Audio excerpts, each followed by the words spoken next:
Bismillahirrahmanirrahim. Assalamualaikum warahmatullahi wabarakatuh. Ibu Siti Ifadiyah dari SMK Al-Musyafa. Hari ini saya akan menjelaskan tentang materi memahami hukum Islam tentang muamalah. Ini adalah mata pelajaran pendidikan agama Islam kelas 11 dalam aspek fikih.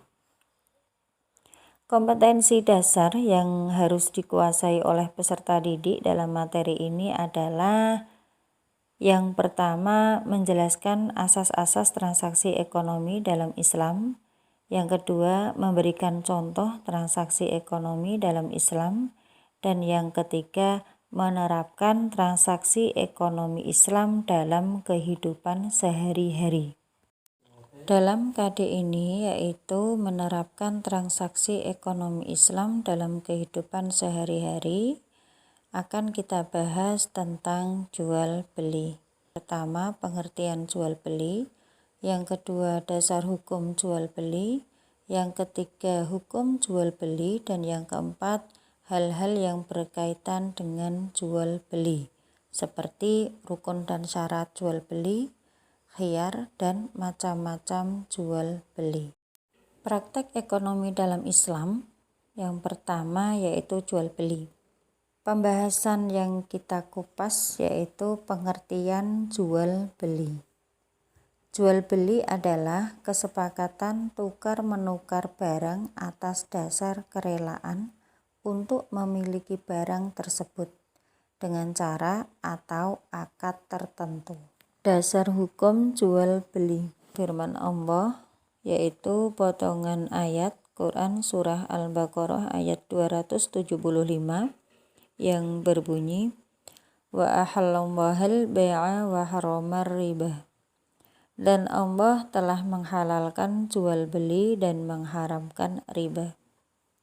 Dari sini kita bisa mengambil kesimpulan bahwa diperbolehkannya transaksi jual beli, akan tetapi diharamkannya adanya unsur-unsur riba. Bagaimana hukum jual beli? Hukum jual beli ada 4, yaitu yang pertama adalah mubah atau boleh. Artinya setiap muslim dalam mencari nafkahnya boleh dengan cara jual beli. Yang kedua, hukum jual beli adalah wajib apabila dalam mempertahankan hidup, jual beli hanya satu-satunya jalan untuk dilakukan oleh seseorang. Hukum jual beli yang ketiga adalah haram, yaitu jika jual beli itu tidak memenuhi rukun dan syarat. Yang keempat, hukum jual beli sunnah, yaitu jual beli kepada seseorang yang membutuhkan barang tersebut. Untuk menghindari hukum jual beli menjadi haram, maka wajib bagi setiap muslim untuk memahami rukun dan syarat jual beli. Untuk kali ini kita akan membahas rukun dan syarat jual beli. Yang pertama, hal-hal apa saja yang berkaitan dengan jual beli.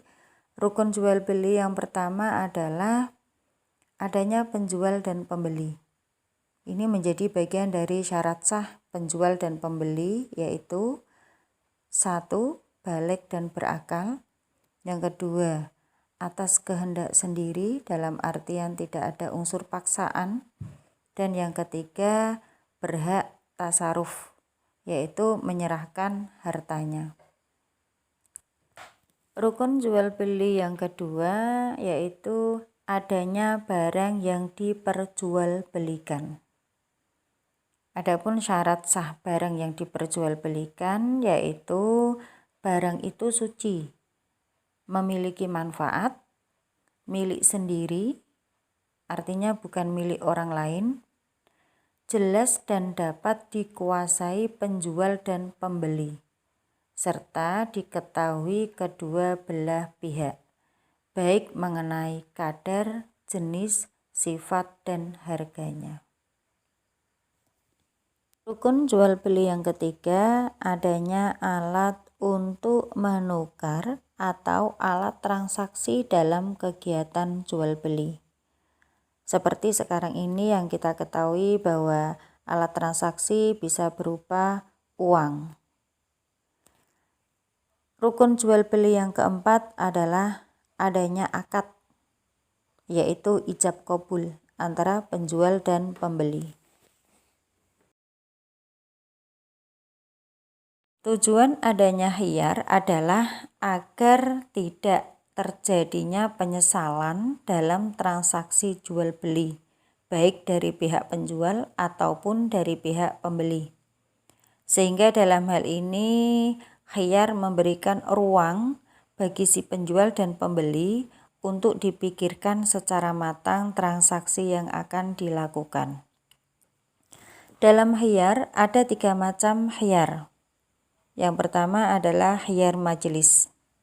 Khiyar majelis yaitu pembeli dan penjual dapat memilih melanjutkan transaksi atau membatalkannya saat keduanya masih berada di tempat jual beli.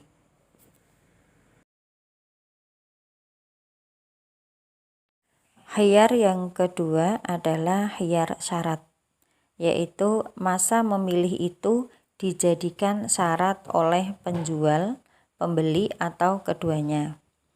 Misalnya, saya jual benda ini dengan khiyar 2 hari. Dalam 2 hari, transaksi ini boleh dibatalkan.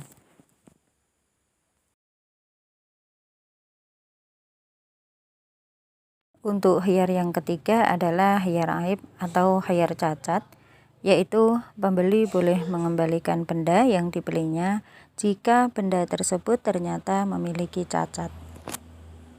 Hal yang berkaitan dengan jual beli yaitu bentuk-bentuk atau macam-macam jual beli.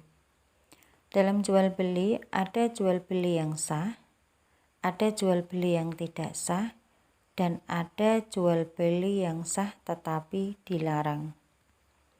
Untuk yang pertama, jual beli yang sah, yaitu jual beli yang terpenuhinya rukun dan syarat-syaratnya.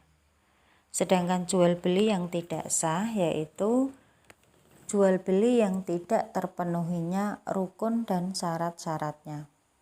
Seperti contoh, jual beli sesuatu yang termasuk najis, seperti bangkai dan daging babi.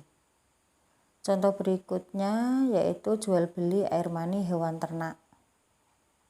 Contoh berikutnya jual beli yang tidak sah yaitu jual beli anak hewan yang masih berada dalam kandungan. Dan yang berikutnya jual beli yang mengandung unsur kecurangan dan penipuan.